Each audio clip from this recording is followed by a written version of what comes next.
దేవుని వాక్యాన్ని పంచుకోవడానికి నాకు దేవుడిచ్చినటువంటి అవకాశాన్ని బట్టి దేవుని వందనాలు. అలాగే కృష్ణయ్య అన్నకి, పార్ట్నర్షిప్ ఇండియా లీడర్షిప్ టీమ్కి, స్టాఫ్కి, జాయిన్ అయిన అందరికీ కూడా ప్రత్యేకంగా దేవుని నామంలో వందనాలు తెలియజేస్తున్నాను. ఈరోజు ఈ చక్కటి topic the unity of the parents a blessing to children అనేది చాలా ఫౌండేషనల్, అంటే చాలా అవసరమైనటువంటి టాపిక్గా ప్రభు నాతో మాట్లాడుతూ వచ్చాడు. ఉమ్, దీనిలో నుంచి కొన్ని విషయాలు దేవుని వాక్యంలో నుంచి మనం చూసుకుందాం. ఎఫ్ఎస్సీలకు రాసిన పత్రిక 4వ అధ్యాయం మొదటి వచనం నుంచి నేను మీకు చదివి వినిపిస్తాను.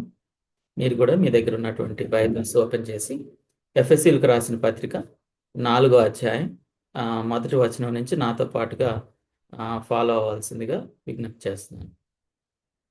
నేను చదువుతున్నాను. కాబట్టి మీరు సమాధానమును బంధము చేత ఆత్మ కలిగించు ఐక్యమును కాపాడుకొనుటయందు శ్రద్ధ కలిగిన వారై ప్రేమతో ఒకరినొకడు సహించుచు మీరు పిలువబడిన పిలుపునకు తగినట్లుగా దీర్ఘశాంతముతో కూడిన సంపూర్ణ వినయముతోనూ సాత్వికముతోనూ నడుచుకొనవలెనని ప్రభువును బట్టి ఖైదీనైన నేను మిమ్మును బతిమాలు కొనుచున్నాను. చిన్న ప్రార్థన చేసుకున్నాం. ప్రేమ కనికరం కలిగిన మా ప్రియ పరలోక తండ్రి, గొప్ప దేవ, నాయన, మా జీవితాల్లో మీరు మమ్మల్ని రక్షించుకొని కుటుంబాలుగా కట్టి మీ బిడ్డలంగా మీలో ఎదుగుతూ కుటుంబాలుగా మేము మీకు సమీపంగా జీవించాలని కోరుకుంటున్నందుకు వందనాలు. నాయన, కుటుంబ జీవితంలో ఐక్యతను మీరు కోరుకుంటున్నారు. ఆ ఐక్యతను పెంపొందించుకునే విషయంలో మీరు మాకు కొన్ని సూచనలు చేయడానికి ఇష్టపడుతున్నారు. మీ వాక్యం ద్వారా మీరు మాట్లాడుతుంటుండగా విని అర్థం చేసుకొని గ్రహించి ఆచరణలో పెట్టే హృదయాలను మా అందరికీ దయచేయండి. గొప్ప దేవ, టెక్నాలజీ ద్వారా ఏ విధమైన ఇబ్బందులు లేకుండా కృప చూపించండి. పరిశుద్ధాత్మదేవ, నాతోటి మా అందరితోటి ఉండి మమ్మల్ని నింపి వాక్యాన్ని వెలిగించి నడిపించమని అడుగుతుంటున్నాం. ముందున్న సమయాన్ని ఆశీర్వదించమని యేసు ప్రభుల వారి నామములో ఈ ప్రార్థన చేస్తున్నాం తండ్రి, ఆమేన్. ఈ రోజుల్లో మనం కుటుంబాలు లేకపోతే పరిస్థితులను చూస్తూ ఉన్నప్పుడు చాలా వింతైనటువంటి విషయాలు కనపడుతున్నాయి. ఈరోజు ప్రతి ఒక్కళ్ళు కూడా తమ పిక్చర్స్ని చక్కగా వాట్సాప్ స్టేటస్లో, ఇన్స్టాగ్రాముల్లో షేర్ చేసుకుంటున్నారు. కానీ తమ హృదయాల్ని ఎవరితో షేర్ చేసుకోవాలి అనేది అర్థం కాని పరిస్థితిలో ఉంటున్నారేమో అని అనిపిస్తూ ఉంది. భార్యగా, భర్తగా, పిల్లలుగా ఒకళ్ళ హృదయాన్ని మనసు విప్పి మాట్లాడుకునే పరిస్థితులు కొన్ని చోట్ల కనబడటం లేదేమో. ఫాస్టెస్ట్ ఇంటర్నెట్ మన జీవితాల్లో ఇన్ఫర్మేషన్ ఎక్స్చేంజ్ చేస్తుంది, కానీ భార్యకి భర్తకి మధ్య ఉన్నటువంటి మాటలు చాలా స్లోగానే వినపడతాయేమో అని నాకు అనిపిస్తూ ఉంది. ఒక రకంగా మనం అన్ని ఫెసిలిటీస్ కలిగి ఉన్నాం, టెక్నాలజీగా అన్ని అడ్వాన్స్మెంట్స్ కలిగి ఉన్నాం, కానీ సంబంధాల విషయంలో దూరాలు పెరిగిపోతున్నాయి. కనెక్టింగ్ ఇండియా అని అన్ని చోట్ల ఇంటర్నెట్ ఇదంతా వచ్చేస్తుంది. కానీ కనెక్టింగ్ ఇండియా నిజమవ్వచ్చేమో, కానీ భార్యాభర్తల మధ్య కనెక్షన్స్ ఉండాల్సినంత కనెక్టింగ్గా లేవేమో అని అనిపిస్తూ ఉంది. ఇలాంటి పరిస్థితుల్లో మనం ఎలా ఉండాలి, ఏ విధంగా ముందుకు వెళ్ళాలి అని మనం ఆలోచించుకోవాలి. ఒక రకంగా ఒక ఫ్యామిలీ లేదా ఫ్యామిలీ పిక్చర్ అనగానే ఇలాంటి బొమ్మ మనకు కనపడుతూ ఉంటుంది. చక్కగా నవ్వేటటువంటి భార్యాభర్త, వాళ్ళతో పాటు నవ్వులు పంచుకునేటటువంటి పిల్లలు, చక్కగా మాట్లాడుకోవటం, ఆనందకరమైనటువంటి మెమరీస్, ఇవన్నీ కూడా ఒక మంచి ఫ్యామిలీ పిక్చర్ అనగానే ఇది మనకు కనపడుతున్నటువంటి, మనం ఊహించుకునేటటువంటి పిక్చర్. అయితే ఈ రోజుల్లో కొన్ని కుటుంబాల్లో, అన్నీ అని అనను కానీ కొన్ని కుటుంబాల్లో ఉన్న స్టోరీ వేరేగా ఉంది. మనకి కనబడని స్టోరీ వేరేగా ఉంది. వాట్సాప్ స్టేటస్లో ఐడియల్ పిక్చర్ లేదా సంతోషకరమైన నవ్వే ఫోటోలే ఉంటాయి. కానీ హృదయాంతరంగాల్లో మిస్అండర్స్టాండింగ్స్, భార్యాభర్తల మధ్య ఆ, ఒక రకమైనటువంటి అంటే నన్ను అర్థం చేసుకోవటం లేదు అనేటటువంటి భావన, సైలెంట్ ట్రీట్మెంట్. ఇద్దరు పక్కపక్కనే ఉంటారు కానీ మాట్లాడుకోవడానికి మాటలేమీ ఉండవేమో అన్నట్టుగా. నా నా ఫీలింగ్ని ఎవరు అర్థం చేసుకోవటం లేదు అనేటటువంటి పరిస్థితి. ఒక రకంగా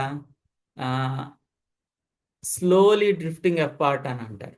అంటే ఆ, సంబంధాలు ఒక్కరోజుగా దూరం అయిపోవడం కాదు, కానీ నిదానంగా నిదానంగా ఒక్కొక్కటిగా కొంచెం కొంచెంగా దూరం అయిపోతున్నటువంటి పరిస్థితులు కనబడుతున్నాయేమో. అయితే ఇలాంటి పరిస్థితుల్లో ఆ, దేవుడు ఎఫెసీయులకు రాసిన పత్రికలో చాలా చక్కటి మాటలు చెప్తా ఉన్నారు. కాబట్టి మీరు సమాధానమును బంధము చేత ఆత్మ కలిగించు ఐక్యాన్ని కాపాడుకొనుట యందు శ్రద్ధ కలిగిన వారై అని పౌలు గారు ఒక చక్కటి విషయాన్ని చెప్తా ఉన్నారు ఇక్కడ. ఆత్మ ఈ ఐక్యతను కలిగించింది.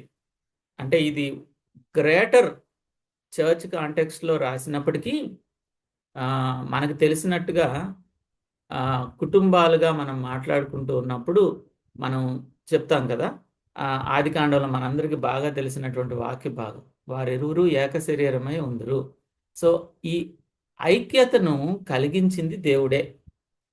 ఈ ఐక్యతను కలిగించింది పరిశుద్ధాత్మ దేవుడే. ఆయన ఆత్మ కలిగించు ఐక్యం, ఆయన కలిగించాడు ఈ ఐక్యతని. కానీ ఈ ఐక్యతని కాపాడుకొనుట యందు శ్రద్ధ కలిగి ఉండాలి. అంటే ఇక్కడ నేనేమీ చేయకుండానే ఐక్యత అలాగే ఉండిపోతుంది అని అనుకోవటం భ్రమే. నేనేమీ చేయకుండానే ప్రేమ ఆటోమేటిక్గా పుడుతుంది, ప్రేమ ఆటోమేటిక్గా పెరుగుతుంది అని అనుకోవటం కూడా భ్రమే. మనం కాపాడుకొనుట యందు శ్రద్ధ కలిగి ఉండాలి, ప్రేమ చూపించటంలో శ్రద్ధ కలిగి ఉండాలి, సహించాలి, దీర్ఘశాంతము కలిగి ఉండాలి, వినయము కలిగి ఉండాలి, సాత్వికం కలిగి ఉండాలని బతిమలాడుకుంటున్నాడు. ఇవన్నీ కలిసినప్పుడు ఐక్యత అనేది చాలా చక్కగా కాపాడబడుతుంది అనే విషయాన్ని పౌలు గారు స్పష్టంగా చెప్తా ఉన్నారు. మనకు అందరికీ బాగా తెలిసిన విషయమే.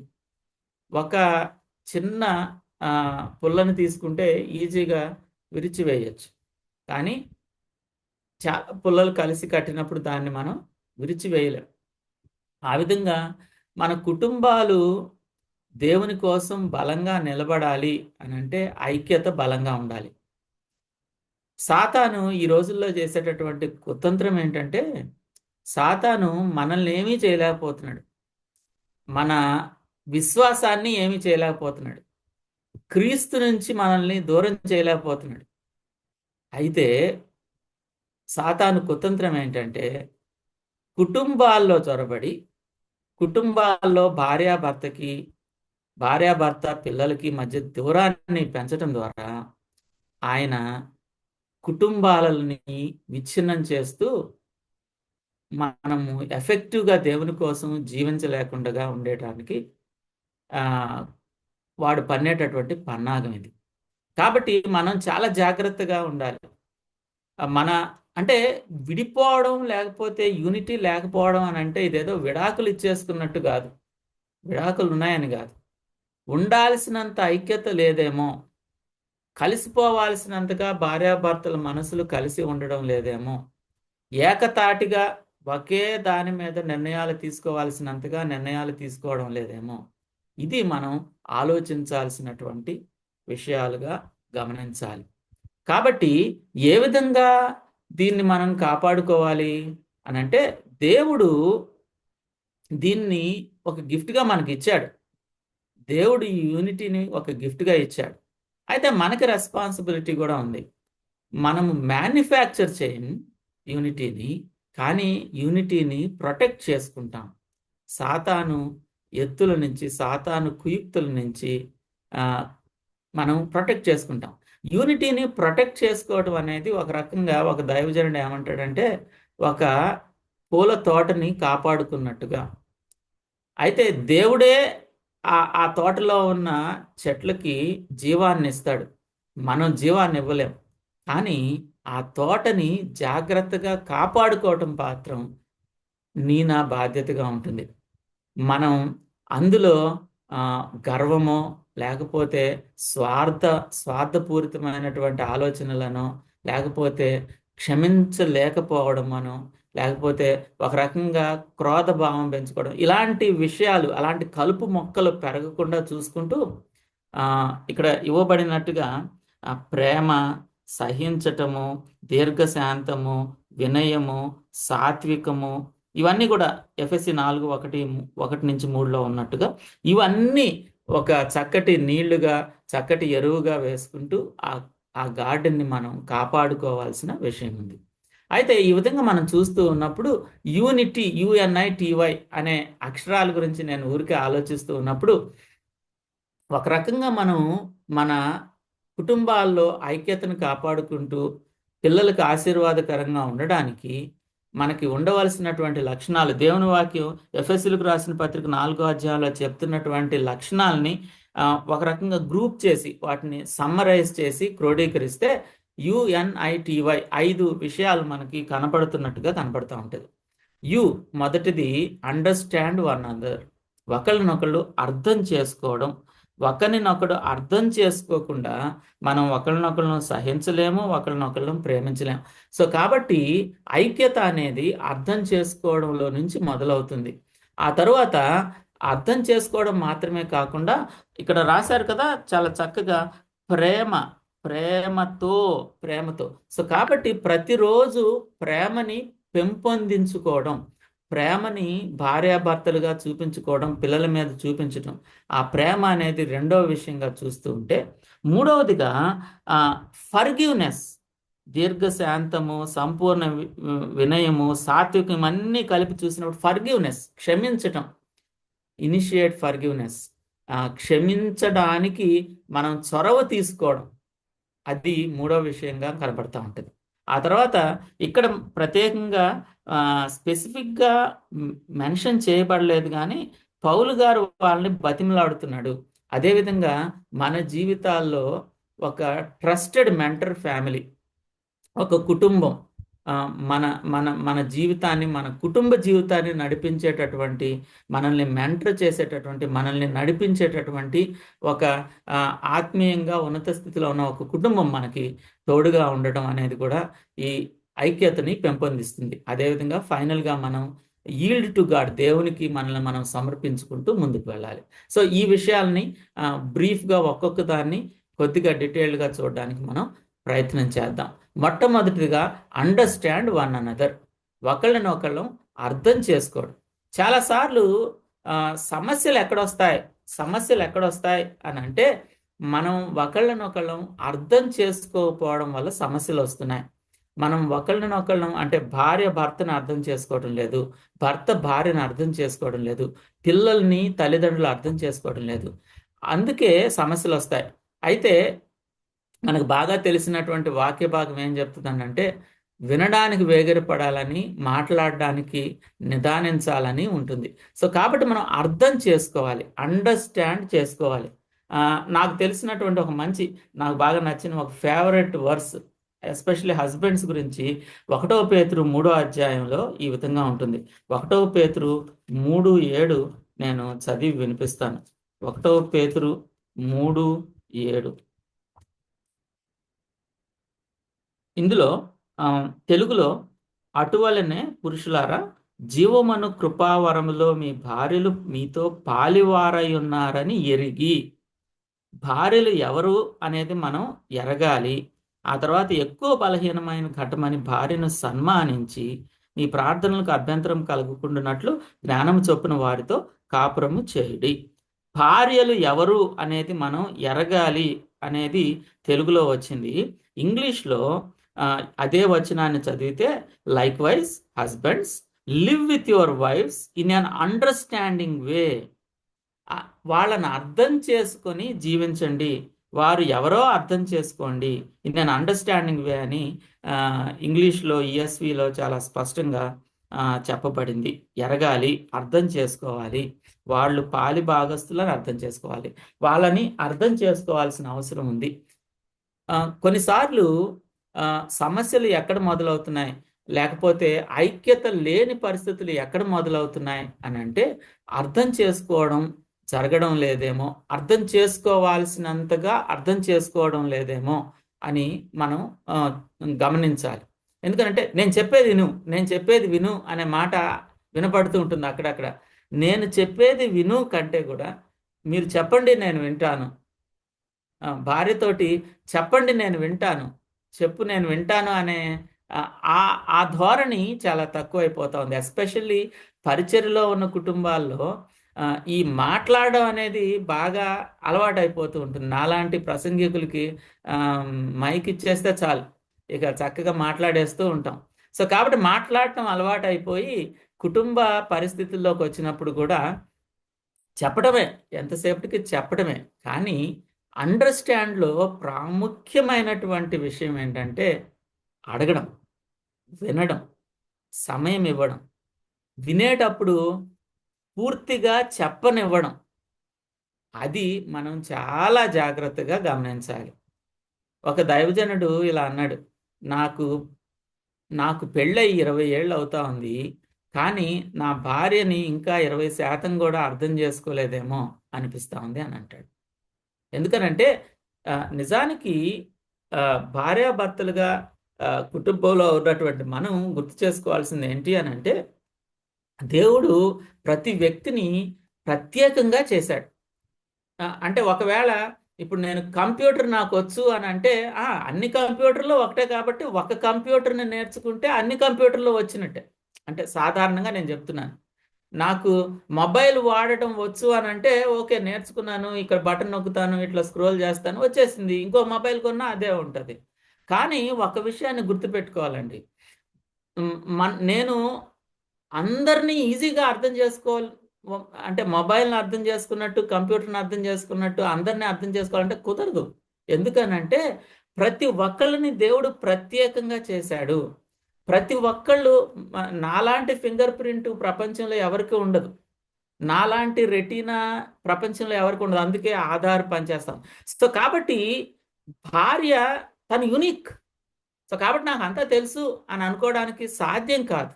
ఆమెని ఆమెగా అర్థం చేసుకోవాలి. అందుకే పేతురు గారు చాలా స్పష్టంగా రాస్తా ఉన్నారు, ఆమెను అర్థం చేసుకోండి, ఎరగండి అని చెప్తా ఉన్నారు. కాబట్టి భార్యలు భర్తల్ని అర్థం చేసుకోవాలి, భర్తలు భార్యల్ని అర్థం చేసుకోవాలి. ఆ అర్థం చేసుకున్నప్పుడు ఏ విధంగా కొనసాగాలి, ఏ విధంగా కలిసిమెలిసి ఉండాలనేది అర్థమవుతుంటుంది. ఒక రకంగా టిమ్ లహే గారు రాస్తూ ఉంటాడు, men are like waffles, women are like spaghetti అని రాస్తూ డిఫరెన్సెస్ ఉన్నాయి. భర్తలు వేరేగా, మగవారు వేరేగా, ఆడవారు వేరేగా చేయబడ్డారు. సో జనరల్గా అంటే భర్తలు థింకింగ్ అంటే ఆలోచనలు లాజికల్గా ఆలోచిస్తూ ఉంటారు, కానీ భార్యలు ఫీలింగ్ దాన్ని ప్రత్యేకంగా అంటే భావోద్వేగాల పరంగా కలిగి ఉంటారు. సో ఈ డిఫరెన్సెస్ని అర్థం చేసుకొని మనము అర్థం చేసుకుంటూ ముందుకు వెళ్ళాలి. అంత మాత్రమే కాదండి, అర్థం చేసుకోవడంలో ఉండేది ఏంటంటే తన పరిస్థితి ఎలా ఉంది, తన ఆత్మీయ జీవితం ఎలా ఉంది, ఈ రోజుల్లో తను ఎదుర్కొంటున్నటువంటి సవాళ్ళు ఏంటి, తన పిల్లల్ని పెంచేటప్పుడు ఆమెకు ఎదురవుతున్నటువంటి పరిస్థితులు ఏంటి, ఏ రోజుకి ఆ రోజు కొత్త ఛాలెంజెస్. ఆత్మీయ జీవితమే పోరాటం, ప్రతిరోజు పోరాటమే. ఈ రోజు పోరాటం ఎలా జరిగింది, ఈ రోజు పోరాటంలో ఒకవేళ కొద్దిగా ఓటములు ఎదురయ్యాయా, ఎక్కడ జయింపులు ఎదురయ్యాయి, ఈ విషయాలన్నీ షేర్ చేసుకోవాలని ఆమెకు ఉంటుంది. కానీ అర్థం చేసుకొని సమయం ఇచ్చేటటువంటి పరిస్థితి నాకుందా? ఆయన పరిచర్యకి వెళ్ళాడు, అక్కడ రకరకాల పరిస్థితులు ఎదురైనాయి, కొన్నిసార్లు అనుకున్నంత రిసెప్షన్ లేదు, ఎంత ప్రిపేర్ అయ్యి ప్రసంగించి వచ్చినా అర్థం చేసుకున్న వాళ్ళు లేరు. అంటే కోల్డ్గా ఉంది ఆ ఆర్గనైజేషన్, లేకపోతే కోల్డ్గా ఉంది ఆ మీటింగ్ అని అంటే, వచ్చిన తర్వాత అర్థం చేసుకునేటటువంటి భార్య అసలు ఏం జరిగింది అని వినేటటువంటి అంటే పరిస్థితులు ఉండాలి. రాగానే మీరు ఇది తీసుకురండి, ఇది తీసుకురండి, ఇది తీసుకురండి, ఇది కొనండి, ఇది కొనండి, ఇది కొనాలి, ఇది కొనాలి, లిస్ట్ ఆఫ్ జాబ్స్ చెప్పడం కాకుండా కాబట్టి అర్థం చేసుకోవడం అనేది చాలా ప్రాముఖ్యమైన విషయం. అర్థం చేసుకోవడం ఆటోమేటిక్గా జరగదు. ఇది ఒక అంటే నేను ఫోటో తీసిన తర్వాత మొబైల్కి ఒక వైర్ పెట్టి ల్యాప్టాప్కి కనెక్ట్ చేసి ఇందులో నుంచి ఇట్లా టక్కన ట్రాన్స్ఫర్ కొడితే 1 నిమిషంలో వెళ్ళిపోద్ది. ఈ ఫోటో ఇక్కడి నుంచి ఇందులోకి వచ్చేస్తుంది. కానీ అలాగా భార్యకి భర్తకి కనుక ఒక కనెక్షన్ ఇచ్చి బటన్ నొక్కగానే ఈ విషయాలన్నీ అటు ట్రాన్స్ఫర్ అయిపోతే ఎంత బాగుండో. కానీ అలాగా చేయలేదు దేవుడు. దేవుడు పెట్టిన పద్ధతి ఏంటంటే భార్యాభర్త కూర్చొని మాట్లాడుకోవాలి, భార్యాభర్త సమయాన్ని గడపాలి. కాబట్టి ప్రతిరోజు కూడా మనం ఒకళ్ళనొకళ్ళు అర్థం చేసుకోవడం అనేది చాలా ప్రాముఖ్యమైనటువంటి విషయం. సరైనటువంటి అర్థం చేసుకోలేని పరిస్థితులు ఉంటే అనర్థాలు ఎదురవుతాయి. మనకి తెలుసు రెబెక్క ఇస్సాకు కథ మనకు బాగా తెలుసు. ఆదికాండం 24వ అధ్యాయం నుంచి ఆ కథ స్టార్ట్ అవుతుంది. వారు ఒకరినొకళ్ళు ప్రేమించుకున్నారని, చాలా చక్కగా ఐజాక్ లవ్డ్ రెబెక్క లవ్డ్ అని ఇలా ఆ విషయాలన్నీ చాలా చక్కగా వాళ్ళు ప్రేమించుకున్న విషయాలు ఉంటాయి. కానీ ఎప్పుడైతే పిల్లలు వాళ్ళ జీవితంలోకి ప్రవేశించారో ఆదికాండం 25వ అధ్యాయంలో ఆ విషయాలు ఉంటాయి. ఇస్సాకు ఈసావుని ప్రేమించినట్టుగా రెబెక్క యాకోబును ప్రేమించినట్టుగా కనపడుతుంది. సో ఇప్పుడు వాళ్ళ విషయాల్లో కొద్దిగా డివిజన్ వచ్చేసింది. అసలు ఎందుకు ఇలా జరుగుతుంది? ఇస్సాకుకి ఈసావు అంటే ఎందుకు ఇష్టము, రెబెక్కకి యాకోబు అంటే ఎందుకు ఇష్టము అనేది వాళ్ళు ఎప్పుడూ మాట్లాడుకోలేదు. ఇద్దరు పిల్లల విషయంలో మనం ఎలా చెయ్యాలి కూర్చొని మాట్లాడుకున్నట్లయితే ఒకళ్ళనొకళ్ళు ఆ విషయాలన్నీ ఓపెన్గా చెప్పినట్టయితే బాగుండేది. కానీ ఆశీర్వాదాన్ని యాకోబుకి ఇప్పించాలని రెబెక్క చేసినటువంటి ప్రయత్నాలు అంటే యాకోబుని ఆశీర్వదించండి అని రెబెక్క వెళ్ళి ఐజాక్ని అడిగితే ఎలా ఉండేదో. సో అంటే పిల్లలు వచ్చిన తర్వాత ఆ పిల్లల విషయంలో వాళ్ళు ఒకళ్ళనొకళ్ళు అర్థం చేసుకోవడం అనేది ఇస్సాకుకి రెబెక్కకి మధ్య మిస్ అయిపోయింది. వాళ్ళ మధ్య దూరం పెరిగిపోయింది. ఒకళ్ళ ఆలోచన ఒక రకంగా ఉంది, ఇంకొకళ్ళ ఆలోచన ఇంకో రకంగా ఉంది. దానివల్ల ఏమైంది? వారి మధ్య దూరం పెరిగిపోయింది. ఆ దూరం తర్వాత జనరేషన్లో కూడా ఇస్సాకు ఈసావుకి విరోధంగా సంక్రమించింది. అదంతా కలవడానికి చాలా సమయం పట్టింది. సో దేవుడు వర్కౌట్ చేస్తూ ఉంటాడు. ఇది దేవుడు ఏర్పాటు చేసిన కుటుంబమే. కానీ దేవుడు ఏర్పాటు చేసిన కుటుంబం అయినప్పటికీ కూడా సఫర్ అవ్వడానికి కారణం ఇస్సాకు రెబెక్క వాళ్ళిద్దరూ ఒకళ్ళనొకళ్ళు అర్థం చేసుకోవాల్సినంతగా అర్థం చేసుకోలేదు. సో ఈరోజు ప్రభు మనల్ని అడుగుతా ఉన్నాడు, ప్రతిరోజు కనీసం 15 నిమిషాలు ఫోనుల్ని పక్కన పెట్టి భార్యాభర్తలుగా కూర్చొని మాట్లాడుకోవడము, లేదా ఈ రోజుల్లో పొట్ట పెరిగిపోతా ఉంది, హెల్త్ పరిస్థితులు వస్తూ ఉన్నాయి కాబట్టి నడుచుకుంటూ వెళ్తూ ఒక చక్కటి వాక్, నడుచుకుంటూ వెళ్తూ మాట్లాడుకుంటూ ఒక 15 నిమిషాలు మనసు విప్పి మాట్లాడుకునే పరిస్థితులు ఉన్నాయా? అది చాలా జాగ్రత్తగా మనం గమనించుకుంటే బాగుంటుందేమో. సరే, ఈ టాక్ అంతా వింటాం, చాలా బాగుంది అని అనుకుంటాం, మంచి విషయాలు వాక్యంలో నుంచి చెప్పారని అనుకుంటాం. కానీ కొన్ని నిర్ణయాలు తీసుకోకపోతే ఈ టాక్ వల్ల ఉపయోగం లేదేమో.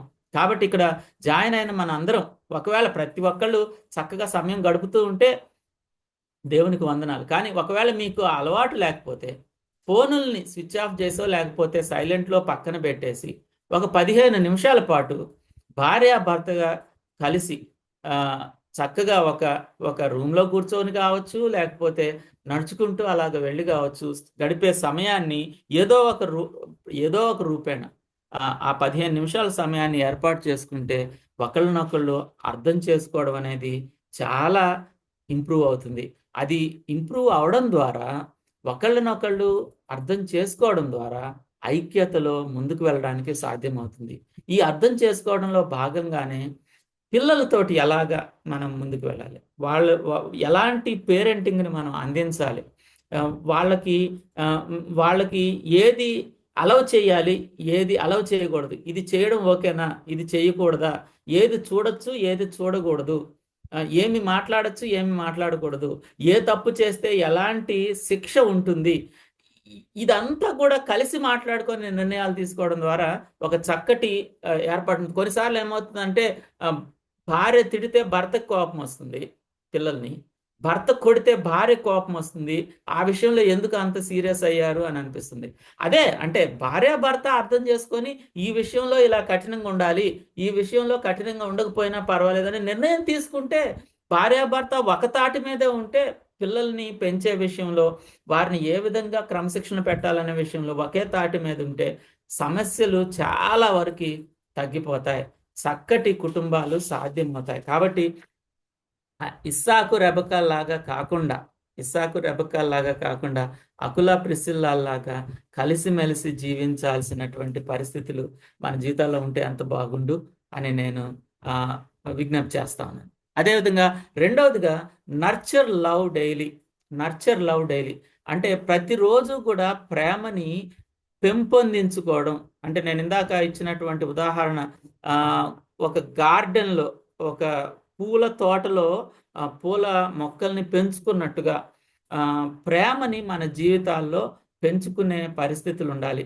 ప్రేమని దేవుడు ఇస్తాడు, కానీ ఆ ప్రేమని పెంచాల్సినటువంటి బాధ్యత భార్యాభర్తలుగా మన మధ్య ఉంది అనే విషయాన్ని గుర్తు చేస్తా ఉన్నాను.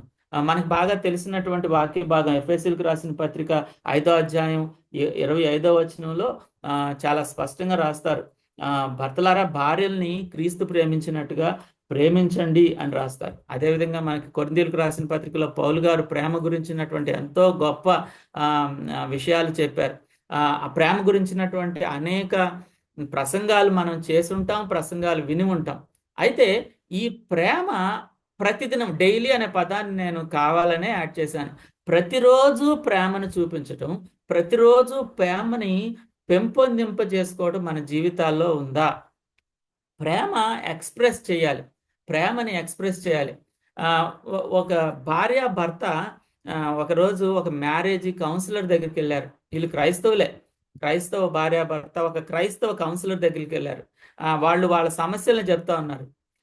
భార్య అందంట, సార్ ఒక పెద్ద సమస్య ఉందండి, ఈయన ఐ లవ్ యూ అని నాతోటి ఎప్పుడూ చెప్పడండి, ఒక్క మాట చెప్తే ఏం పోతుంది అని ఈమె కంప్లైంట్ చేసిందంట.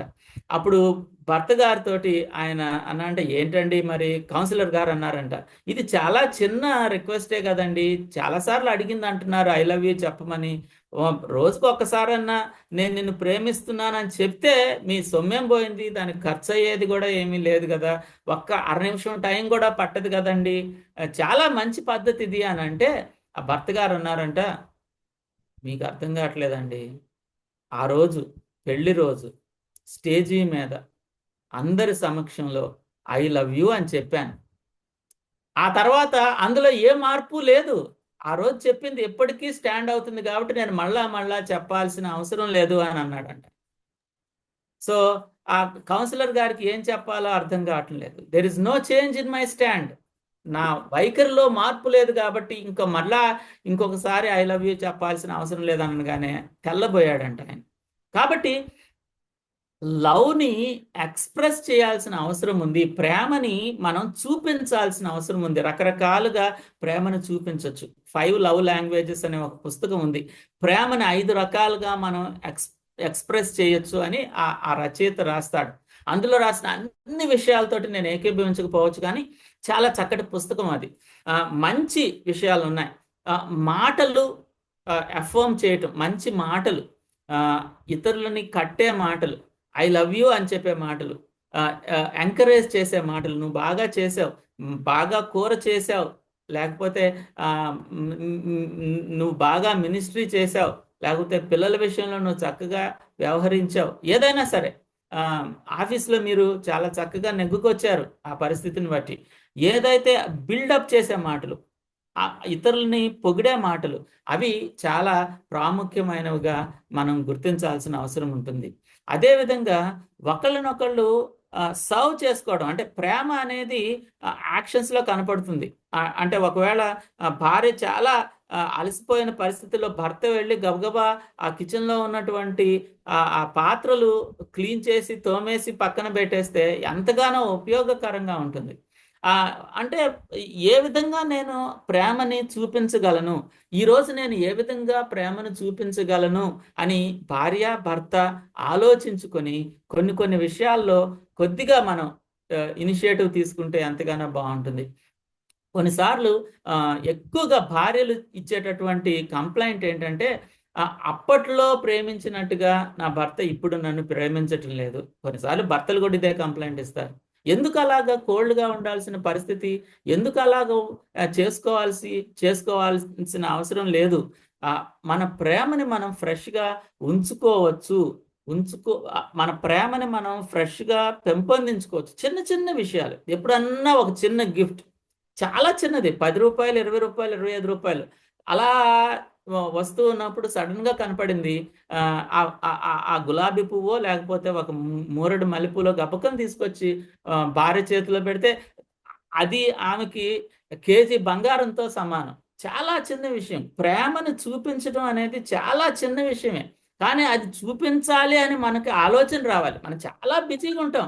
ఇది చేయాలి, ఇది చేయాలి, ఆఫీస్ బిజీ, మినిస్ట్రీ బిజీ, లేకపోతే కౌన్సిలింగ్లో బిజీ, రకరకాలుగా మనం ఆలోచిస్తాం. కానీ కొంచెం సమయం, నేను ఈరోజు నా భార్యను ఏ విధంగా ప్రేమించగలను, నేను ఏ విధంగా ఒక 2 మాటలు నేను చెప్పగలనా తనకి, ఇది చాలా అవసరం. భార్యలు కూడా భర్తల విషయంలో అంటే వాళ్ళని అప్రిషియేట్ చేస్తాం, ప్రేమిస్తాం.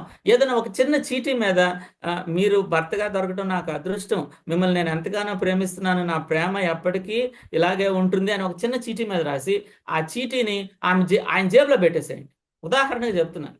ఉదాహరణకి ఆయన సడన్ గా ఏంటబ్బా అంటే ఆయన షర్ట్ వేసుకుంటాడు, షర్ట్ వేసుకొని జేబులో ఏముందబ్బా అని అది చూసినప్పుడు అది ఆయనకి 1000 ఏనుగుల బలం వస్తుంది. సో కాబట్టి ప్రేమ అనేది ఇంటెన్షనల్గా ఎక్స్ప్రెస్ చేయాల్సినటువంటి అవసరం ఉంది. నేను చెప్పేశానులే, నేను ప్రేమిస్తున్నానని ఆమెకు తెలుసు కదా, నేను ప్రేమిస్తున్నానని ఆయనకు తెలుసు కదా అనే కంటే కూడా ప్రేమని ముందుకు తీసుకువెళ్ళటం చాలా అవసరం. మనం బైబిల్లో కూడా చూసినప్పుడు ఎల్కానా హన్నా వాళ్ళ కుటుంబంలో ఆ ప్రేమ కనపడుతూ ఉంటుంది. హన్నాని పెనిన్నా తక్కువ చేసి చూస్తూ ఉన్నప్పుడు ఎల్కానా ఆమెకు 2 పాళ్ళు ఇస్తాడు, ప్రేమిస్తాడు, ప్రేమతో మాట్లాడతాడు, నేను ఉన్నాను కదా అని చెప్తాడు. ఆ ప్రేమకి ప్రతిఫలంగా దేవుడు ఆశీర్వదించి సమూయేలుని ఇవ్వటం, సమూయేలు ద్వారా ఇజ్రాయేల్ ఆశీర్వదించబడడం, ఇదంతా కూడా ఒక భార్యాభర్త వాళ్ళిద్దరి మధ్య ఉన్నటువంటి మంచి సంబంధం దీనికి పునాదేమో అని అంటాను నేను. ఇజ్రాయేల్లోనే ఒక గొప్ప ప్రవక్త, అనేక అంటే రాజుల్ని ఏర్పాటు చేసేటటువంటి ప్రవక్త, ఎంత గొప్ప జీవితాన్ని సమూయేలు జీవించాడు, మచ్చలేని జీవితాన్ని జీవించాడు. అలాంటి అబ్బాయి రావడానికి వీళ్ళిద్దరి ప్రేమ పునాది. అంటే దేవుడు తప్పనిసరిగా ఆ ప్రార్థన విన్నాడు, కానీ ఆ ప్రార్థన చేయడానికి హన్నా ఆమెను తీసుకువెళ్ళడం కానీ అది ఆ చక్కటి ప్రేమ కలిగిన కుటుంబం పునాదిగా కనపడుతూ ఉంది. కాబట్టి మన జీవితాల్లో హన్నా ఎల్కానా లాంటి ప్రేమ, చక్కగా ఒకళ్ళనొకళ్ళు ప్రేమించేటటువంటి ప్రేమ కలిగి ఉండాలి. ప్రేమని పెంపొందింప చేసుకోవాలి. ఒక చిన్న ఉదాహరణ చెప్తాను. అక్కడక్కడ క్యాంప్స్ మనం పెట్టుకున్నప్పుడు క్యాంప్ ఫైర్ అని పెడతారు. క్యాంప్ ఫైర్ అంటే కొన్ని పుల్లలు వేసి మంట పెట్టి చుట్టూ కూర్చొని పాటలు పాడతారు. మీరు ఎప్పుడన్నా చూసి ఉండొచ్చు క్యాంప్ ఫైర్ అని. సో క్యాంప్ ఫైర్ తర్వాత ఆరిపోతుంది. అయితే క్యాంప్ ఫైర్ ఆరిపోవడానికి కారణం ఏంటి అంటే, ఒక రకంగా ఒకళ్ళు వెళ్ళి నీళ్లు కొడితే ఆరిపోతుందిలేండి, కానీ జనరల్గా మనం ఆలోచిస్తే క్యాంప్ ఫైర్ ఎప్పుడు ఆరిపోతుందని అంటే, అందులో పుల్లల్ని ఇంకెవరు వేయలేదు, పుల్లలు అయిపోయినాయి, ఆరిపోయింది. కానీ నువ్వు ఒక్కొక్క పుల్ల వేస్తూ ఉంటే క్యాంప్ ఫైర్ కొనసాగుతూనే ఉంటుంది, ఆ మంట కొనసాగుతూనే ఉంటుంది. కానీ ఆ మంట కొనసాగాలని అంటే కొంచెం సేపటికి ఒక్కొక్క పుల్ల వేయాల్సిందే. సో కాబట్టి ప్రేమని చేసుకోవడం అనేది కొంచెం ఒక్కొక్క పుల్ల వేయడం లాంటిదే. ఇక్కడ పౌలు గారు ఎఫెసీయులు రాసిన పత్రిక 4వ అధ్యాయంలో చెప్పిన, భర్తలారా భార్యలను ప్రేమించండి అని చెప్పిన, మీరు ఒకరినొకరు ప్రేమించుకోండి అని చెప్పిన, మన ప్రేమ అనేటటువంటి యాక్షన్స్ మాటల్లో కావచ్చు, మన యాక్షన్స్లో కావచ్చు, మనం ఇచ్చే బహుమానాల్లో కావచ్చు, మనం చూపించే చూపులో కావచ్చు, ఒక్కొక్కటి పుల్ల వేస్తూ ఉండాలి. అప్పుడు ఆ ప్రేమ అనేటటువంటి ఆ చక్కటి మంట మండుతూనే ఉంటుంది. అది చక్కగా ఆ వాంతినిస్తూ ఉంటుంది. ఆహ్లాదకరమైనటువంటి వాతావరణాన్ని పిల్లలకి కలిగిస్తుంది. కాబట్టి మనం ఖచ్చితంగా ప్రేమ కలిగి ఉండాలి. సో కాబట్టి యూనిటీలో, ఐక్యతలో ఎదగడానికి రెండు విషయాలను మనం చూసాం. మొదటిది అండర్స్టాండ్, అర్థం చేసుకోవడం ఒకళ్ళనొకళ్ళు.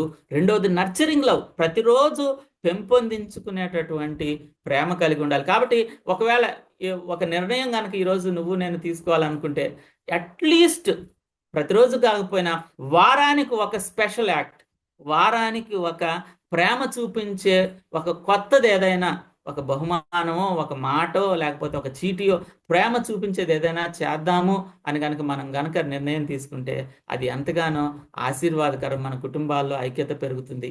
ఆ తర్వాత మూడవదిగా ఇనిషియేట్ ఫర్గివ్నెస్. ఇనిషియేట్ అనే పదాన్ని ఎందుకు వాడానంటే, సింపుల్గా ఫర్గివ్నెస్ అని కాకుండా ఇనిషియేట్ ఫర్గివ్నెస్ అంటే, ఆ, ఏ కుటుంబం కూడా పర్ఫెక్ట్ కుటుంబం అని నేను అన్నా. ఏదో చిన్న చిన్న పొరపచ్చాలు, లేకపోతే చిన్న చిన్న అభిప్రాయ భేదాలు రావడానికి అవకాశం ఉంది. అలాంటప్పుడు క్షమాపణ అనేది చాలా ప్రాముఖ్యమైన విషయం, క్షమించుకోవడం.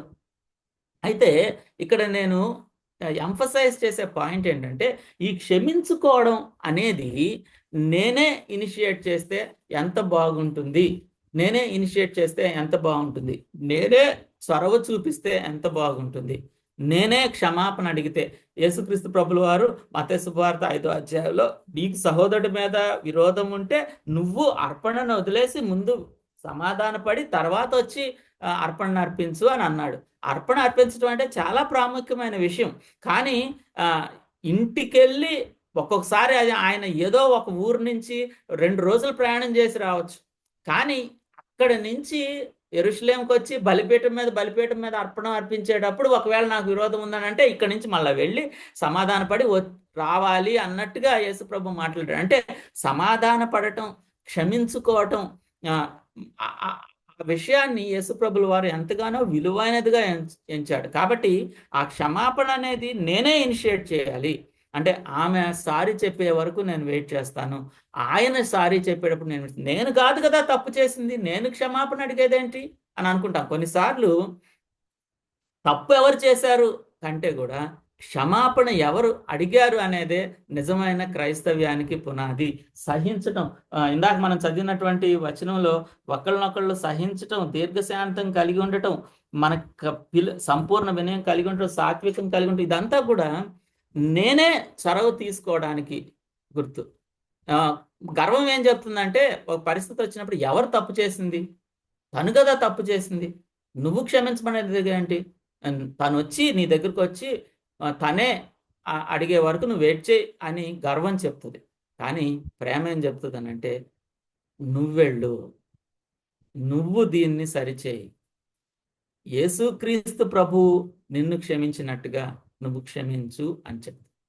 కాబట్టి మనం క్షమించాలి. దీనికి సంబంధించినటువంటి ఒక ఉదాహరణగా మనం ఆలోచన చేస్తే, పరమగీతము 5వ అధ్యాయంలో ఒక విషయం కనపడుతూ ఉంటుంది. పరమగీతం 5వ అధ్యాయంలో నేను జస్ట్ ఓపెన్ చేస్తాను.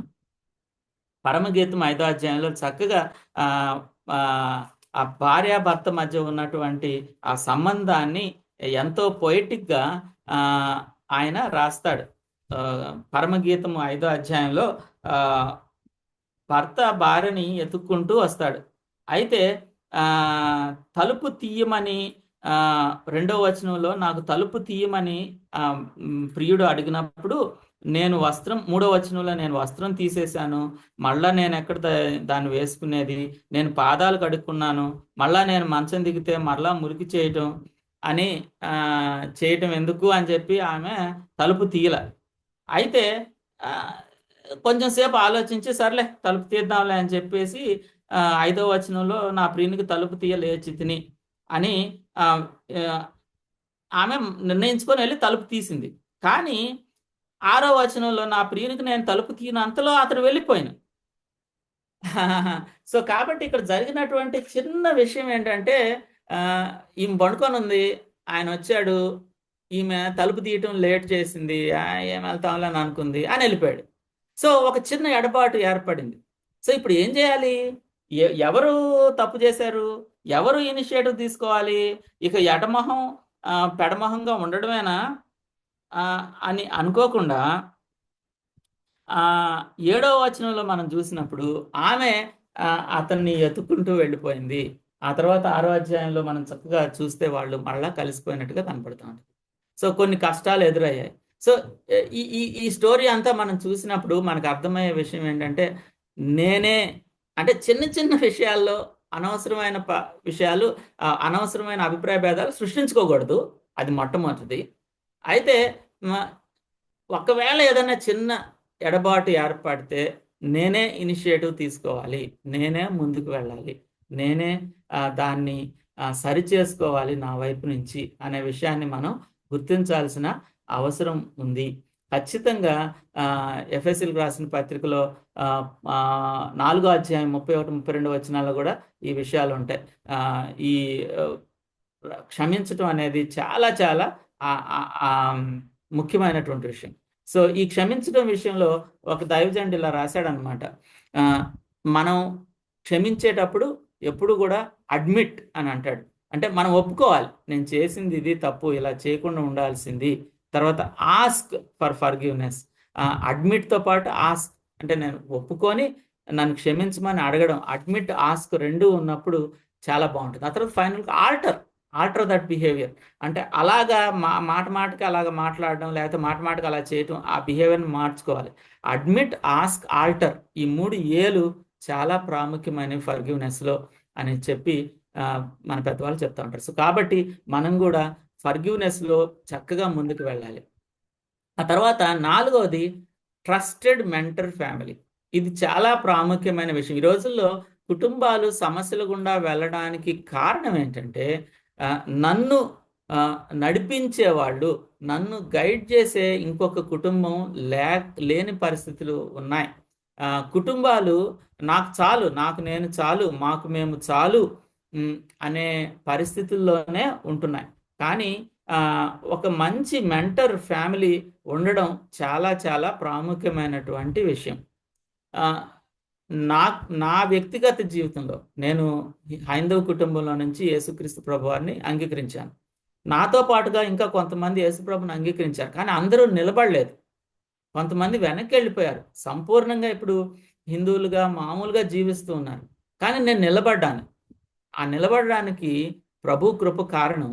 దాంతో పాటుగా నన్ను ఇనిషియల్ డేస్లో మెంటర్ చేసినటువంటి ఒక అన్న, నాకంటే 2 ఏళ్ళు పెద్దోడే అంతే. నేను విద్యార్థినే, ఆయన విద్యార్థి, ఒక సీనియర్ విద్యార్థిగా నన్ను మెంటర్ చేశాడు.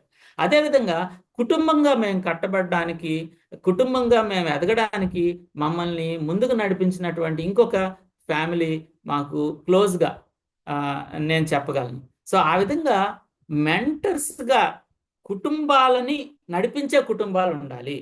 కుటుంబాల్లో ఏదైనా సమస్యలు వచ్చినప్పుడు ఆ, ఓకే, అన్న అక్క ఈరోజు మేము మీ ఇంటికి వస్తాం భోజనానికి అని అంటే రండయ్యా అని చెప్పి ఈ 2 కుటుంబాలు కలిసి భోజనం చేస్తూ మాట్లాడుకుంటూ జరిగినటువంటి సమస్యను వారికి వినిపిస్తే, వారు ఆ సమస్యకు పరిష్కారాన్ని చూపిస్తూ ఇద్దరికి మార్గదర్శకం చేస్తూ మీరు ఇలా చేయండి, మీరు ఇలాగ చేయకూడదు, ఆ విధంగా మార్గదర్శకం చేసేటటువంటి ఆ, పరిస్థితులు ఉంటే ఎంతగానో మన కుటుంబాలు ఆశీర్వదించబడతాయి అనే విషయాన్ని మనం గుర్తించాలి. సో కాబట్టి మెంటర్ ఉండాలి. మనకు బాగా తెలిసినటువంటి కథే. మోషే చాలా గొప్ప దైవజనుడు, ఎర్ర సముద్రాన్ని పాయలుగా చేసేసి ఈ దేవుడు ఆ 10 ప్లేగులు, ఆ 10 తెగుళ్ళ విషయంలో మోషే మోషే అని అనగానే ఎంతో గొప్ప దైవజనుడు, ఆయన డైరెక్ట్గా ముఖాముఖిగా దేవుడితో మాట్లాడతాడనే విషయాలు మనకు తెలుసు. కానీ ఒక పరిస్థితి వచ్చినప్పుడు మోషే వాళ్ళకి న్యాయం తీరుస్తూ ఉదయం నుంచి సాయంత్రం వరకు అలసిపోతూ, మోషే కనీసం దేవునికి సమయం ఇవ్వలేని పరిస్థితి, కుటుంబానికి సమయం ఇవ్వలేని పరిస్థితిలో ఉన్నప్పుడు మామగారు అయినటువంటి ఇత్రో గారు వచ్చి చాలా చక్కగా, ఇలా కాదయ్యా నువ్వు చేయాల్సింది, ఇలా నువ్వు కొంతమందిని ఏర్పాటు చేయి అని అన్నప్పుడు ఆ విషయాన్ని మోషే గమనించాడు. సో కాబట్టి ఆ ఆ ఒక మార్గనిర్దేశకం అనేది దేవుడే నాతో డైరెక్ట్గా మాట్లాడాలి. ఆ పాట ఉంటుంది కదా, మై బైబిల్ అండ్ ఐ, నేను నా బైబిల్. దేవుడే నాతో మాట్లాడాలనేది సరైన విధానమే. కానీ దానితో పాటుగా దేవుని వాక్యము కొన్నిసార్లు ఒక మెంటర్ ద్వారా రావడానికి అవకాశం ఉంది. సో దేవుడు మనల్ని ఎప్పుడు కూడా ఒక కమ్యూనిటీలో ఉంచాడు. ఒక చర్చ్ అని అంటే ఇది ఒక శరీరం. ఈ శరీరంలో రకరకాల అవయవాలు ఉన్నాయి. ఈ అవయవాలు ఒకదానికొకటి అంటుకొని ఉన్నాయి అని చెప్తాడు. అదేవిధంగా నాకు మార్గనిర్దేశకం చేసి ఇంకొక అవయవం, ఇంకొక పెద్ద కుటుంబం ఉందేమో. చర్చ్ అని అంటే ఇది ఒక బిల్డింగ్ లాంటిది. ఇందులో రకరకాల బ్రిక్స్, రకరకాలైనటువంటి ఇటుకలు ఉన్నాయి. నువ్వు ఒక ఇటుకే, కానీ వేరే ఇటుకలు కూడా ఉన్నాయి. సో ఆ విధంగా కలిసిమెలిసి జీవించేటటువంటి జీవన విధానం అనేది క్రైస్తవ జీవితంలో ఎంతగానో ప్రాముఖ్యమైన విషయం. కాబట్టి మెంటర్స్ అనేది ఖచ్చితంగా మనకి ఉండాల్సినటువంటి అవసరం ఉంది. ఆ విధంగా మనం మెంటర్స్ని కలిగి ఉన్నప్పుడు కుటుంబాలని మెంటర్స్గా పెట్టుకొని వాళ్ళతోటి అన్ని విషయాలు షేర్ చేసుకొని వారు వీరి గురించి ప్రార్థించటం, వీరు వారి గురించి ప్రార్థించటం ద్వారా రెండు కుటుంబాలు బలంగా ప్రభువులో ఐక్యతలో ఎదగడానికి అవకాశం ఉంటుంది. ఏ విధంగా పిల్లల్ని పెంచాలి, ఏ విధంగా పిల్లల విషయాల్లో నిర్ణయాలు తీసుకోవాలి, ఏ విధంగా ఇప్పుడు మా అబ్బాయి ఇలా ఉంటున్నాడండి, ఇలాగ ఉండకూడదని మాకుంది, కానీ మా మాట వినడం లేదు. పెద్దవారితోటి, మనకంటే ముందు పిల్లల్ని పెంచిన వారితోటి వెళ్ళి మాట్లాడడం చాలా అవసరమైన విషయం. ఈ రోజుల్లో ఈ సెల్ఫీ కల్చర్ ఎక్కువైపోతా ఉంది. నేను నా సెల్ఫీ అంటే ఈ సెల్ఫీ కల్చర్ ఏంటంటే నాకు ఫోటో తీయడానికి కూడా వేరే వాళ్ళు అవసరం లేదు. ఇంతకు ముందు కాలంలో నేను ఫోటో దిగాలి అని అంటే నేను ఉండాలి, నా కెమెరా పట్టుకొని ఎవరో కొంచెం దూరంగా నిలబడి నాకు ఫోటో తీస్తారు. ఈ రోజుల్లో ఎలా అయిపోయిందంటే నాకు ఎవరు అవసరం లేదు, నా సెల్ఫీ నేనే తీసుకుంటాను, నా సెల్ఫీ నేనే పోస్ట్ చేసుకుంటాను, నా సెల్ఫీ నేనే షేర్ చేసుకుంటాను అన్నట్టు. కానీ క్రైస్తవ జీవితం సెల్ఫీ జీవితం కాదండి. క్రైస్తవ జీవితం ఎప్పుడు కూడా అది సోషల్ జీవితం, అది అందరితో కలిసిమెలిసి జీవించేటటువంటి జీవితం. కాబట్టి ఆ విధంగా మనం జీవించడానికి మనం ఇష్టపడాలి. ఒక ఆయన అంటాడు, క్రైస్తవ జీవితం అనేది షేర్ ఆటో లాంటిది అని అంటాడు. అదేంటన్నా అని అంటే, షేర్ ఆటోలో ఏం చేస్తాం, మనం ఎక్కుతాం, వేరే వాళ్ళు ఎక్కుతారు, వాళ్ళు మనల్ని తోస్తారు, మనం వాళ్ళని తోస్తాం, ఇరుకిరుగ్గా ఉంటాం, మన కాలు వాళ్ళు దొక్కుతారు, వాళ్ళ కారు మనం దొక్కుతాం, కానీ గమ్యానికైతే చేరతాం. సో క్రైస్తవ జీవితం కూడా షేర్ ఆటో లాంటిది. ఇది నేను ఒక్కడనే నడుపుకొని వెళ్ళే కారు లాంటిది కాదు. నేను ఒక్కడనే ఉంటాను, కారులో డ్రైవ్ చేసుకుంటూ వెళ్ళిపోతాను. నో, అది కాదు. షేర్ ఆటో లాంటిది, కలిసిమెలిసి ప్రయాణించాలి. సో ఆ విధంగా ముందుకు వెళితే ఎంతగానో బాగుంటుంది. సో ఇప్పటి వరకు మనం చూసాము అండర్స్టాండింగ్ వన్ అనదర్, ఆ తర్వాత నర్చరింగ్ ద లవ్. ప్రతిరోజు ప్రేమని పోషించుకోవాలి. ఆ ప్రేమ అనేటటువంటి ఆ చక్కటి అగ్నిని కొనసాగిస్తూ కొంచెం కొంచెం ప్రతిరోజు ప్రేమ పుల్లలు అందులో వేస్తూ ముందుకు వెళ్తూ ఉండాలి. ఆ తర్వాత ఇనిషియేట్ ద ఫర్గివ్నెస్, మనమే ముందుకు వెళ్ళి ఫర్గివ్నెస్, క్షమాపణని అడిగేటట్టుగా. ఆ తర్వాత మెంటర్ మనం నమ్మగలిగేటటువంటి ట్రస్టెడ్ మెంటర్ ఉండాలి. సో ఇవన్నీ ఉన్నప్పటికీ సరైనటువంటి ఐక్యత ఎప్పుడు కూడా మన జీవితాల్ని ప్రభువుకి సమర్పించటం అనే ఫౌండేషన్ మీద కట్టబడుతుంది. ఇది ఫౌండేషన్. దీని మీద ఐక్యత అనేది ఉంటుంది. ఈల్డింగ్ టు క్రైస్ట్, మనల్ని మనం ప్రభువుకి సమర్పించుకోవాలి. ఒక రకంగా అంటే ఆ ఫ్యామిలీ ట్రయాంగిల్ గురించి మనం చాలాసార్లు విని ఉంటాం. ఫ్యామిలీ ట్రయాంగిల్ గురించి చాలాసార్లు విని ఉంటాం.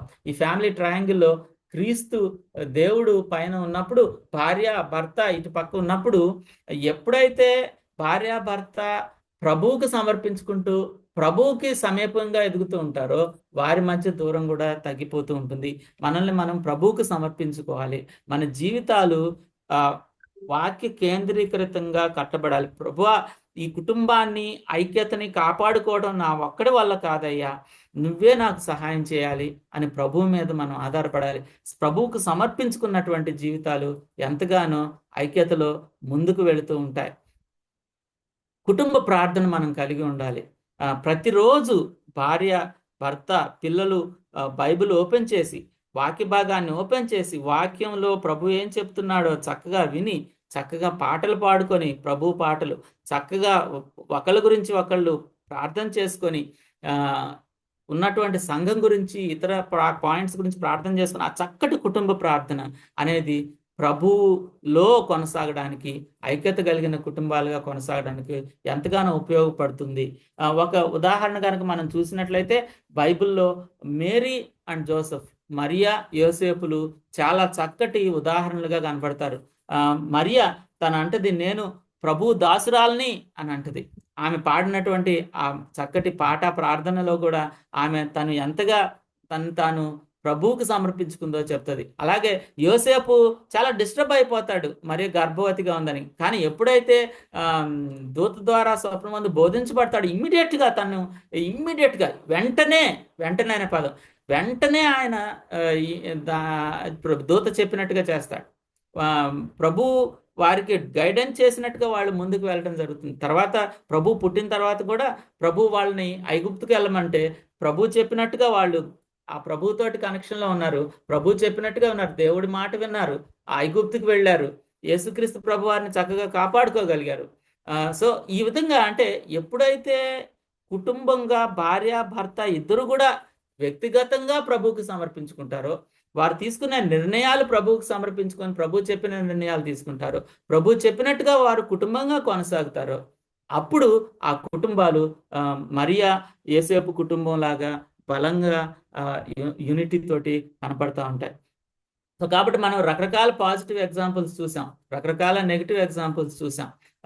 చక్కగా అంటే ఇస్సాకు రెబకా జీవితంలో జరిగినటువంటి నెగిటివ్ చూసాం, హన్నా ఎల్కానా జీవితంలో జరిగిన పాజిటివ్ విషయాన్ని చూసాం, మోషేని వాళ్ళ మామయ్య గారు గైడ్ చేయడం చూసాం, యేసేపు మరియా జీవితాలు. ఇలా మనం బైబిల్ గ్రంథంలో చూస్తూ ఉన్నప్పుడు చక్కటి కుటుంబాలు, చక్కటి ఎగ్జాంపుల్స్ మనకు కనపడతా ఉంటాయి. కానీ ఏదేమైనప్పటికీ ఇదంతటిలో ఐక్యతతో కొనసాగడం, ఐక్యతలో ముందుకు వెళ్ళడం అనేది ప్రభు మన హృదయాల్లో, ప్రభు మన జీవితాల్లో చేయాల్సినటువంటి అవసరం ఉంది. కొన్ని అంటే స్పెసిఫిక్గా, అంటే ఇప్పుడు కొన్నిసార్లు మనం బయటికెళ్ళి మీటింగుల్లో బాగా పాల్గొంటాం, బయటికెళ్ళి చర్చిలో బాగా యాక్టివ్గా ఇన్వాల్వ్ అవుతాం, చర్చి ప్రేయర్ అంటే మనం మిస్ అవ్వం, చర్చి బైబుల్ స్టడీ అంటే మనం మిస్ అవ్వం. కానీ రెగ్యులర్గా ఉన్న కుటుంబ ప్రార్థన కలిగిన కుటుంబాలు ఎన్నున్నాయి? ప్రతిరోజు మేము కుటుంబంగా కూర్చొని బైబిల్ ఓపెన్ చేసి కుటుంబ ప్రార్థన పెట్టుకుంటున్నాం అనే ఎన్నున్నాయి? సో కాబట్టి ఒకవేళ ఈరోజు మనం కొన్ని ముఖ్యమైన నిర్ణయాలు కనుక మనం తీసుకుంటే, నేను మొదటి నుంచి కొన్ని విషయాలు చెప్తా ఉన్నాను, ఒకవేళ మీకు గుర్తుండాలి అని అంటే నేను గుర్తు చేస్తాను. ప్రతిరోజు 15 నిమిషాలు, అట్లీస్ట్ ప్రతిరోజు 15 నిమిషాలు నేను ఒకళ్ళనొకళ్ళ మనసు విప్పి మాట్లాడుకోవడానికి ఏదైనా చేయగలను. వారానికి ఒక్కసారి కనీసం ప్రేమని వ్యక్తీకరించడానికి భార్యగా భర్తగా నేను ఏమైనా చేయగలను. మూడవది క్షమాపణ, నేనే ముందు, ఈసారి ఎప్పుడైనా చిన్న సమస్య వస్తే నేనే ముందు క్షమాపణ అడుగుతాను అనే నిర్ణయాన్ని నేను తీసుకోగలనా. నాలుగవదిగా ఒక కుటుంబాన్ని భార్యాభర్తగా కూర్చొని మనం ఈ కుటుంబాన్ని మనం మెంటర్గా కలిగి ఉందాం, ఒకవేళ ఇప్పటివరకు ఉంటే ప్రైజ్ ది లార్డ్, లేకపోతే ఈ కుటుంబాన్ని కలిగి ఉందామని కనీసం వాళ్ళతో నెలకొక్కసారైనా కలిసి ప్రార్థన చేసుకునే మెంటర్ కుటుంబంతో కలిసి, నా కుటుంబం నా మెంటర్ కుటుంబం కలిసి నెలకొక్కసారైనా ప్రార్థన చేసుకొని భోజన సహవాసం కలిగి ఉండే పరిస్థితి ఉంటే ఎంత బాగుంటుంది. ఫైనల్గా ప్రతిరోజు ఫ్యామిలీ ప్రేయర్ చేసుకుంటూ దేవుడు చెప్పిన మాటని తూచా తప్పకుండా పాటించుకుంటూ మనం ముందుకు వెళ్తే మన ఐక్యత అనేది ఎంతగానో ఉంటుంది. కుటుంబంలో ఉన్నటువంటి ఐక్యతని ఆర్కెస్ట్రా తోటి ఒక ఆయన పోల్చాడు. వర్షిప్ టుగెదర్, కలిసి ఆరాధిద్దాం, కుటుంబంగా కలిసి ప్రార్థన చేద్దాం, కలిసి వాక్యాన్ని చదువుదాం, కలిసి దేవుని చిత్తాన్ని కలుపుకొని అదంతా కలిసి, అంటే అందరూ ఉంటారు కానీ ఒక చక్కటి మ్యూజిక్ బయటకు వస్తుంది. ఎవరి వాయిద్యాన్ని వాళ్ళు వాయిస్తారు, ఎవరి వాయిద్యాన్ని ఎవరి పాత్రని వాళ్ళు పోషిస్తారు, కానీ చక్కటి సంగీతం మనకి ముందుకు రావడానికి అవకాశం ఉంటుంది. సో కాబట్టి ఒక కుటుంబంగా నేను ఉండడానికి దేవుని కేంద్రంగా ప్రేమ మనల్ని బంధంగా కడుతూ ఉన్నప్పుడు చక్కగా మనం కుటుంబంగా మనం ముందుకు వెళుతూ as for me and my house we will serve the lord. చాలాసార్లు చాలా కుటుంబాల్లో అది నేను బోర్డు మీద చూస్తూ ఉంటాను, నేను నా ఇంటి వారు యెహోవాను సేవిస్తాను అనేటటువంటిది మన మోటోగా, ఆయనే ఈ గృహాధిపతిగా గనక మనం వెళ్ళగలిగితే ఎంతగానో ప్రభు మనల్ని ఆశీర్వదిస్తాడు, ఆయన మనల్ని నడిపిస్తాడు. యేసయ్య కృప చూపించగలడు, యేసయ్య మనకి సహాయం చేయగలడు చాలాసార్లు ఇది నాకు సాధ్యం కాదు, ఇది నాకు సాధ్యం కాదు, ఇలాంటి కుటుంబం, ఇవన్నీ కలిసిన UNITY కలిసిన కుటుంబం అద్భుతంగా ఆ పరలోకాన్ని భూమి మీదనే అనుభవింపగలిగినటువంటి కుటుంబం సాధ్యం కాదేమో అని కొన్నిసార్లు అనుకుంటాం. కానీ ఒక ఒక ఒక ఆయన చక్కగా ఈ బొమ్మ గీశాడు, వాట్సాప్లో ఫార్వర్డ్ అవుతా ఉంది. నేను చేయలేను అని నువ్వు అనుకుంటా ఉంటే ఆ టీని ఏసయ్య తీసేసుకొని దాన్ని సిలువగా తీసుకొని సిలువ మీద చచ్చిపోయాడు కాబట్టి యూ క్యాన్. మనం క్రాస్ సిలువ మనకు సహాయం చేసినప్పుడు, ఏసయ్య మనకు సహాయం చేసినప్పుడు ఖచ్చితంగా మనం ఆ క్రీస్తు కేంద్రిత కుటుంబంగా, ఐక్యత కలిగినటువంటి కుటుంబంగా, ఆ సమాధానం అనే బంధాన్ని, ఆత్మ కలిగించే బంధాన్ని కాపాడుకునే కుటుంబంగా, ప్రేమ కలిగిన కుటుంబంగా మనం ఖచ్చితంగా ఉండగలం. విలియం విల్బర్ ఫోర్స్ అనేటటువంటి ఒక దైవజనుడి చరిత్ర నన్ను చాలా ప్రభావితం చేసింది. విలియం విల్బర్ ఫోర్స్ క్రైస్తవ కుటుంబంలో పుట్టినప్పటికీ 15-16 ఏళ్ళు వచ్చేసరికి చాలా భయంకరమైనటువంటి తాగుబోతు అయిపోయాడు. తను దేవుణ్ణి వదిలేశాడు, చర్చికి రావటం మానేశాడు, సంపూర్ణంగా దేవుడికి వేరై వెళ్ళిపోయాడు. అలాంటి పరిస్థితుల్లో తన ఫ్రెండ్ ఒక ఆయన విలియం విల్బర్ ఫోర్స్ని ఒక చిన్న మీటింగ్కి పిలుస్తాడు. మీటింగ్కి పిలిచినప్పుడు విలియం విల్బర్ ఫోర్స్ యేసు ప్రభువుని నమ్ముకుంటాడు. యేసు ప్రభువుని నమ్ముకోవడం మాత్రమే కాదు, విలియం విల్బర్ ఫోర్స్ ఒక చక్కటి క్రైస్తవ గృహాన్ని కట్టాడు. విలియం విల్బర్ ఫోర్స్ గురించి మనం చాలా విషయాలు వినుండొచ్చు. ఆయన 1780వ సంవత్సరంలో బ్రిటిష్ పార్లమెంట్కి ఎన్నికయ్యి అప్పటి నుంచి 9 సార్లు 45 సంవత్సరాల పాటు ఎంపీగా కొనసాగాడు. మెంబర్ ఆఫ్ పార్లమెంట్గా 45 సంవత్సరాల పాటు కొనసాగాడు. ఆ 45 సంవత్సరాల పాటు మొదట్లో కొద్దిగా అంటే యేసుప్రభు నమ్ముకొని చాలా కొద్ది సంవత్సరాలు ఉన్నాయి. కానీ ఆ తర్వాత అంతా కూడా ఒక మంచి క్రైస్తవ ఎంపీగా ఎంతో సేవలు చేసినట్టుగా మనకు తెలుసు. కానీ విల్బర్ ఫోర్స్ గారి గురించి మనకు తెలియని స్టోరీ ఏంటంటే, ఆయన ఒక మంచి క్రైస్తవుడు, ఒక మంచి క్రైస్తవ కుటుంబాన్ని కట్టాడు. బార్బరా అనే ఒక మంచి దైవజనురాలను వివాహం చేసుకున్నాడు. వాళ్ళిద్దరూ కలిసి 6 పిల్లలకు జన్మనిచ్చారు. వాళ్ళ జీవితంలో ఎప్పుడు కూడా ఆదివారం అని అంటే అన్ని విషయాలు, ఆయన మెంబర్ ఆఫ్ పార్లమెంట్ అయ్యుండి కూడా అన్నిటినీ పక్కన పెట్టేసేవాళ్ళు. ఆదివారం లార్డ్స్ డే అని అనేవాళ్ళు. వాళ్ళు ఆ కుటుంబంగా వర్షిప్ చేయటం, కుటుంబంగా ప్రభు కోసం జీవించడం అనేది చాలా చక్కగా చేసేవాళ్ళు. వాళ్ళు రెగ్యులర్గా ఫ్యామిలీ ప్రేయర్స్ ప్రతిరోజు పెట్టుకునే వాళ్ళని చరిత్ర చెప్తా ఉంది. విల్బర్ ఫోర్స్, బార్బరా ఎంత చక్కగా వాళ్ళ పిల్లల్ని పెంచారు అని అంటే, వాళ్ళు కలిసిమెలిసి ఉండడం, కలిసిమెలిసి పిల్లల్ని ప్రభువులో నడిపించడం ద్వారా వారికి 6 పిల్లలు పుడితే ఒక పిల్లవాడు యంగ్ లో చిన్న పిల్లప్పుడే చనిపోయాడు, అంటే ఇల్ హెల్త్ వల్ల. అయితే మిగిలిన 5గురిలో 3 అబ్బాయిలు పాస్టర్స్గా, బిషప్స్గా అయినట్టుగా చరిత్ర చెప్తా ఉంది. 3 పాస్టర్స్, బిషప్స్ని తయారు చేశాడు విల్బర్ ఫోర్స్ అండ్ బార్బరా కుటుంబం. అదేవిధంగా ఒక అమ్మాయి, ఆ అమ్మాయి పాస్టర్ని మ్యారేజ్ చేసుకొని వాళ్ళు ఫుల్ టైం మినిస్ట్రీలో అద్భుతంగా సేవ చేశారు. ఆ విధంగా 4 దైవజనులు. 5వ వ్యక్తి తన తండ్రి తర్వాత ఆ అబ్బాయి కూడా ఎంపీగా అయ్యి ఒక మంచి క్రైస్తవ నాయకుడిగా, క్రైస్తవ మెంబర్ ఆఫ్ పార్లమెంట్గా తండ్రి చేసినటువంటి పరిచయం కొనసాగించాడు. విల్బర్ ఫోర్స్ గారు 45 సంవత్సరాలు ప్రభుతో ఉంటూ 45 సంవత్సరాలు ఎంపీగా ఉండి మనకు తెలిసినట్టుగా స్లావరీ యాక్ట్ని అబాలిష్ చేయటం. ఆ రోజుల్లో స్లావరీస్ అంటే ఈ నల్ల జాతీయుల్ని కొనుక్కోవటం, అమ్ముకోవటం, వాళ్ళని పందుల్లాగా ట్రీట్ చేయటం ఇలాగుండేది. ప్రభు అందరినీ ఒకటిగా చేశాడని విల్బర్ ఫోర్స్ జాన్ న్యూటన్ గారితో కలిసి పనిచేసి చక్కగా స్లావరీని అబాలిష్ చేయడానికి ఎంతగా పనిచేశాడో మనకు తెలిసి. 45 సంవత్సరాలు పనిచేస్తే ఆయన చనిపోవడానికి 3 రోజుల ముందు స్లావరీని కంప్లీట్గా అబాలిష్ చేయడం జరిగిందన్నమాట. సో కాబట్టి అంటే ఒక గొప్ప దైవజనుడు అద్భుత కార్యాలు చేశాడు ప్రభు కోసం, ప్రభు శక్తిని బట్టి. కానీ ఒక చక్కని కుటుంబాన్ని కట్టాడు. ఎంత చక్కటి కుటుంబాన్ని కట్టాడంటే 5 పిల్లలు అద్భుతమైన దైవజనులుగా దేవుని పనిని కొనసాగించగలిగారు.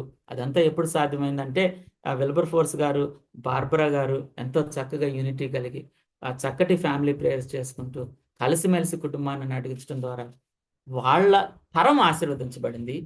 ఆ స్లావరీని అబాలిష్ చేయటం ద్వారా కొన్ని లక్షల కుటుంబాల్లో నవ్వు వచ్చింది. కొన్ని లక్షల జీవితాలు విడుదల చేయబడ్డాయి ఆ ఆ ఆ బానిసత్వం, కట్టు బానిసత్వంలో నుంచి. అంత మాత్రమే కాకుండా ఆ తర్వాత జనరేషన్స్ కూడా ఆశీర్వదించబడ్డాయి. 5 పిల్లలు అద్భుతమైన దైవజనులుగా దేవుని కోసం సేవ చేశారు. కాబట్టి ఈరోజు ప్రభువు చెప్తా ఉన్నాడు, మనం ఆయన కోసం నిలబడితే, మనం ఆయన కోసం సమర్పించుకోగలిగితే, మనం ఆయనకి ఆ, ఆ, ఆయనకి ఆ, మేరీ జోసెఫ్ లాగా ఆయనకి సమర్పించుకోగలిగితే చక్కగా ఆయన మనల్ని నడిపించడానికి ఇష్టపడతా ఉన్నాడు. యూనిటీ అనేది ప్రభు కృప మాత్రమే. తల్ల వంచుకున్నట్లయితే చిన్న ప్రార్థన చేసుకుందాం.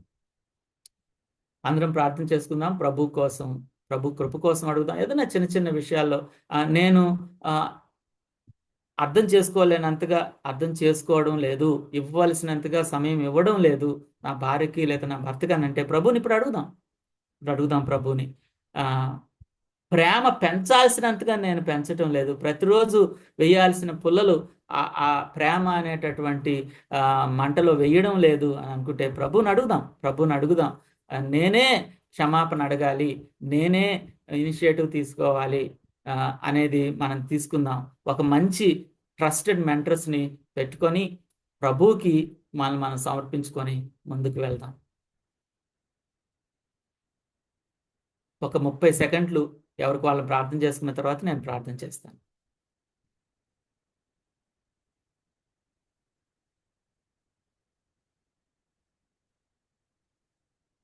ప్రేమ కృప కనికరం కలిగిన మా పరలోక తండ్రి, ఈరోజు ఈ చక్కటి సెషన్ని కలిగి ఉండటానికి మీరిచ్చిన కృపను బట్టి వందనాలు. గొప్ప దేవ, ఐక్యతను మీరు కలిగించారు నాయన. ఆదికాండంలో మొదటి వివాహాన్ని చేసినప్పుడు వారు ఏకశరీరమై ఉండడం అనేది మీరిచ్చినటువంటి డిజైన్. చాలాసార్లు మేము విన్నాం. కానీ ఐక్యతని కాపాడుకోవడం, ఐక్యతని పెంపొందింపు చేసుకోవడం, ప్రేమలో ఎదగడం, క్షమించటం, క్షమాపణ అడగడంలో ముందుకు వెళ్ళటం, మాకు ఒక మంచి మెంటర్స్ని పెట్టుకొని ఆ మెంటర్స్ సహాయంతో చక్కటి కుటుంబంగా ముందుకు వెళ్ళడం, మీకు సమర్పించుకున్నటువంటి జీవితాలు కలిగి ఉండడం, ఇది మీరు కోరుకుంటున్నారు. చక్కటి ఎగ్జాంపుల్స్ని బైబిల్లో నుంచి మాకు చూపించారు. వందనాలయ్యా నాయన. ఎక్కడెక్కడైతే మేము తప్పిపోతున్నాం, ఎక్కడెక్కడైతే మేము కుటుంబాలుగా ఉండాల్సినంతగా ఉండడం లేదు, ఆ విషయాల్లో మీ కృప కోసం చూస్తున్నాం. ఇది మీరు బలమిస్తే, మీరు ఎనేబుల్ చేస్తే దాని ద్వారా మాత్రమే సాధ్యం. కాబట్టి మమ్మల్ని నడిపించండి. కుటుంబాలుగా ఐక్యతలో ఎదిగే కృపను దయచేయండి. మమ్మల్ని మీ కృపకి, మీ మంచితనానికి అప్పచెప్పుకుంటూ యేసుక్రీస్తు ప్రభుల వారి దివ్య నామములో ఈ ప్రార్థన చేస్తున్నాం తండ్రి. ఆమేన్. అందరికి వందనాలండి. Thank you very much.